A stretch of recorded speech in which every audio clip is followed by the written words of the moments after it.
Hello again, and welcome back to Kingdom Tales. I'm Father Lee, and today we're going to be reading again from The Tales of the Kingdom by David and Karen Maines. One of the things that is often hard for us to learn as we're growing up is that the choices that we make, whether the words that we use or the actions that we take, affect all of the people who are around us.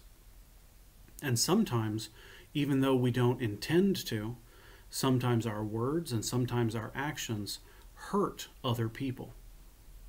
Now, sometimes, of course, we choose to hurt the people who are around us, either because we're afraid or because we are angry or even because we want to get attention. But what's important for us to remember is that when we hurt other people, sometimes we find out that we are actually hurting the people who care about us the very most.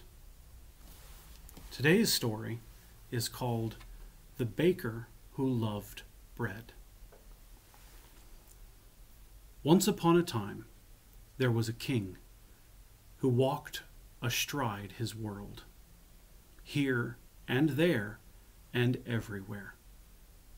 He became poor in order to be like the people he loved, and he lived among the outcasts in order to feel their pain. The baking complex was hidden in the heart of deepest forest, close to the clearing where the great celebrations were held. It was important to the chief baker that the breads from his ovens be served warm and fresh at the banquet table. He had carefully planned this cluster of stone houses where the bakers lived, and the many outdoor clay ovens, some large, some small, some with roaring fires, some with smoldering charcoal beds. Each oven was designed to bake a different kind of bread to perfection. This baker had worked hard to become chief. His father had been a baker, and his grandfather before that. But he had his own particular genius for making bread. His doughs were lighter and more nourishing than any of his ancestors had ever needed.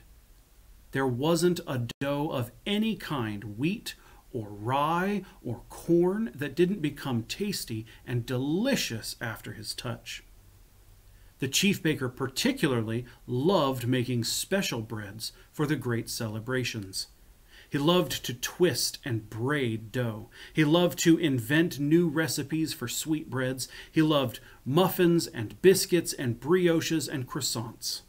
He loved to hear the oohs of the kingdom's subjects, when with a flourish the banquet procession was begun and his many bakers carried his creations into the feast in great baskets. "Chief Baker's done it again!" everyone always exclaimed. "No one bakes breads that melt in your mouth like these." Bread, the chief baker knew, gave special strength. So he prepared baskets of round black loaves to feed those who spent the morning at the practice field. He admired the rangers and enjoyed preparing nourishing squash and cheese breads for them to carry on watch. After that, however, he drew the line. He refused to send baskets of bread to the old Mercy, though she had never requested any from him. "She has a fireplace and recipes of her own," Chief Baker thought. Besides, it would only encourage her and that crazy husband of hers to keep filling Great Park with weird people.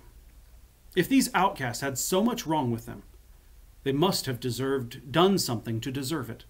They certainly were not worthy of the king's bread.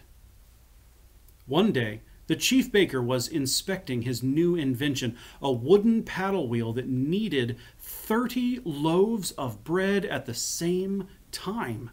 "Genius," he thought. At that moment, Chief Baker noticed someone walking up the path to the open clearing of the baking complex.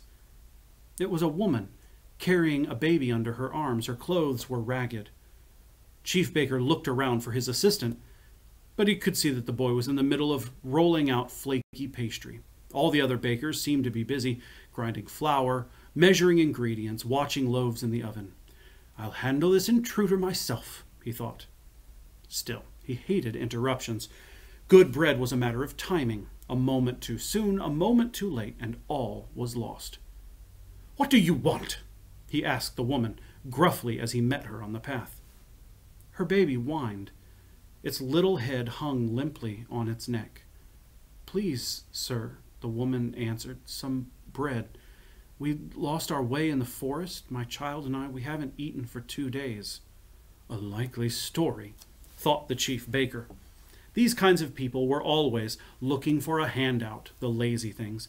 "Can't you see that I am getting ready for the great celebration? We have hundreds of loaves to bake today. I can't be bothered just now. Go and find Mercy. She's always feeding your kind." The baby whined again, and the chief baker thought that the woman tried to look even more pathetic than she was. He relented a little and drew a map in the dirt. "This is the way to the caretaker's cottage," he explained. No sooner had the beggar woman left than Chief Baker spied something moving in the woods. Someone was hiding behind a bush. A burner, maybe, trying to steal some of his fire. A thief of some kind, certainly. Chief Baker pretended to be walking down the path to the woods, but he suddenly veered and grabbed a ragamuffin who had been hiding behind a tree. "Aha!" he cried, "just as I suspected. A thief trying to steal some bread." The boy was so filthy that the man held him up and away at arm's length. No, sir," said the boy, kicking and squirming. "I smelled the bread. It smells so good." "And that's all you're going to do? Smell? Don't you dare come into my baking complex. I won't have people find baked fleas in their bread. Be off with you. If I catch you again around here, I'll bake you." The chief baker kicked the urchin a few times until he started running, and then threw stones after the boy as he hurried down the path. No sooner was the urchin gone than the warning horns blew out of deepest forest. "Croy! Croy!" It signaled that danger was abroad. The first blast was answered by another, and then the chilling cry traveled on and on and on as one ranger responded to another. Chief Baker heard a scuffle in the middle of the complex. 2 bakers were holding a stranger who was struggling to free himself. The chief baker grabbed a sturdy baking paddle and leaped into the fray. One look, and he could tell this man was up to no good. The chief baker hit him with the bread paddle once, twice, 3 times. And finally the stranger crumpled to the ground. "We caught him trying to steal some bread, sir," the other bakers explained. "Steal my bread?" thought the chief baker. "I'll teach you." He hit the man again and again to make sure he didn't have any tricks left in him, until the stranger finally scrambled to his feet and escaped into the forest. "Croy!" The warning signal was sounding louder. Suddenly, a band of blue-cloaked men and women stepped out of the forest. Several of them were carrying a man who looked almost lifeless. "Stand back! Stand back!" cried the ranger, as the bakers came running to see what had happened. "Stand back! The king has been wounded! The king has been wounded! Make way! Make way!" A cry of horror went up in the baking complex. The injured person was the king. "Chief Baker," one of the rangers called, "help us care for our king." "Here, here," he answered, eager to do whatever he could.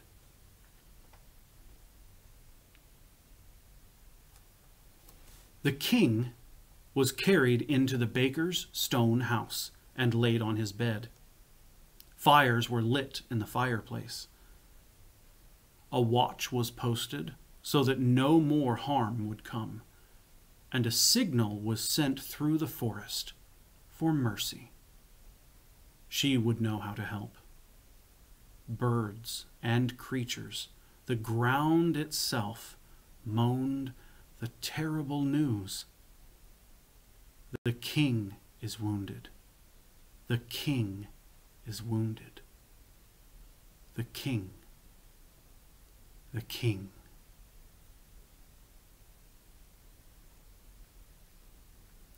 "Who has done this?" asked the chief baker.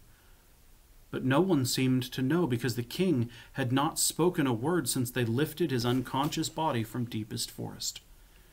"If I discover who has wounded my king," thought the chief baker, "I will gladly beat that enemy with my bread paddle." He remembered how well he had trounced the stranger who had been trying to steal bread. Mercy finally arrived. She bent over the lifeless and terribly still form on Chief Baker's bed, her eyes filled with tears. "Give me your hatchet," she said to the ranger standing next to the king. "Quickly!" She turned the hatchet in the firelight. The flames flickered on the markings. Finally, she found the marks she sought. Then, with her eyes closed, she pressed them to her lips, and the song came, a quiet, slow song of healing and peace. The old woman walked to the bed and sat down beside the king. She placed one hand beside the young king's neck and one on the arch of his chest. She bent her forehead to his. There she stayed through the long afternoon and into the night, with the song of the hatchet humming in the room.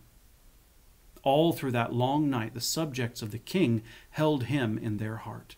Each remembered King's love. The forest was quiet. Great Park sat waiting.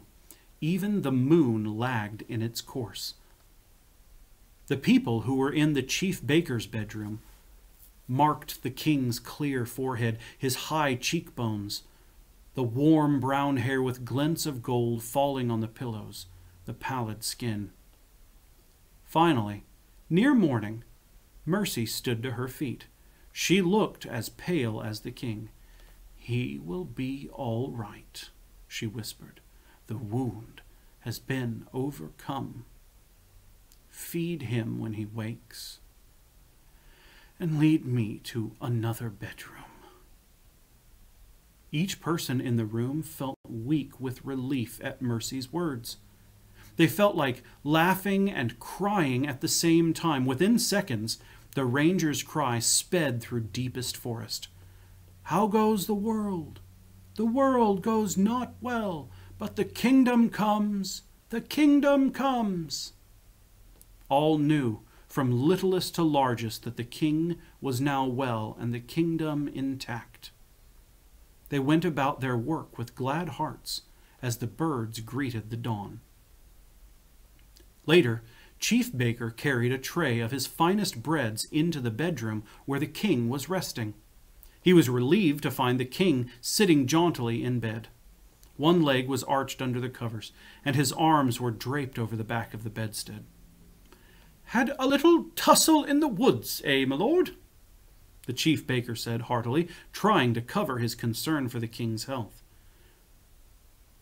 He set down the breakfast tray, and the warm aroma of biscuits and sweet breads filled the room. "Might say," answered the king, tearing at the warm, fragrant loaf, which was filled with juicy berries. He bowed his head. "For life, and for that which sustains it," he whispered. He took a bite and continued speaking. "Like I always say, if you're going to get bested by trouble, get bested near the baking complex. The chief baker will see that you're fed. He'll feed you like a king." Chief Baker blushed with pleasure. Attempting to be modest, he replied, "Well, sire, it is the king's bread."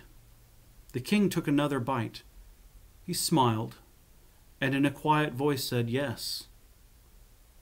King's bread is for the king's people, isn't it?" Baker was bustling around, opening the windows, stirring the fire. "Yes, sire." He remembered the king, so still and lifeless. He remembered the long night of fear. Suddenly, all the emotion that had happened and all that had happened overwhelmed him. He choked back tears. He looked at the king right in the eyes. "You know, my lord, if I knew who it was that had wounded you, I would fix him, I would." "Would you?" answered the king, and set down the goblet that was in his hand. The room became very quiet. The king moved the breakfast tray from his lap, swung out of bed, and walked to the window. Chief Baker watched, his broad back dark against the morning light. The sound of busy workers reached them, bakers singing as they mixed dough, bellows blowing, the slamming of oven doors, people calling to one another. The warm, fragrant smell of good things baking floated right into the room. "You know, Baker," said the king, turning around to look at the chief baker, "my wounds are not like those of other men." Chief Baker stopped fussing about. He wondered what the king could mean.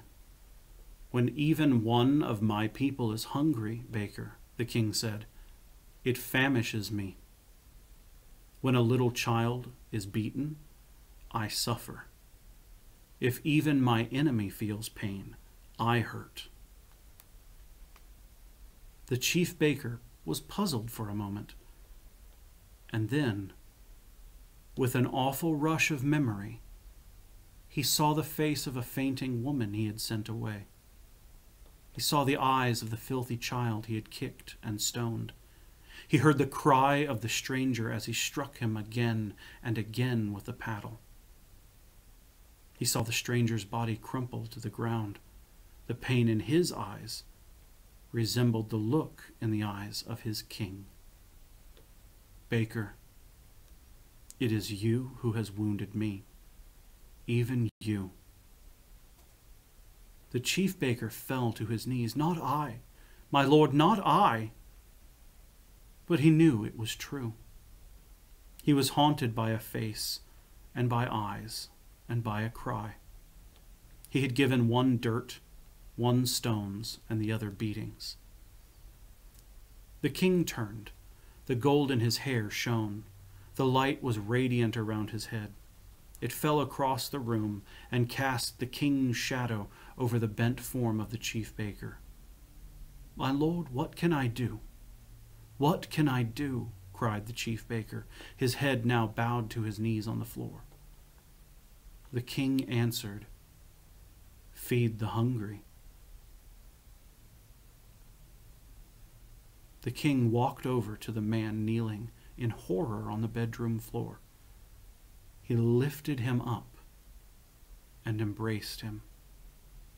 He whispered, "Feed the hungry, and then I will be full."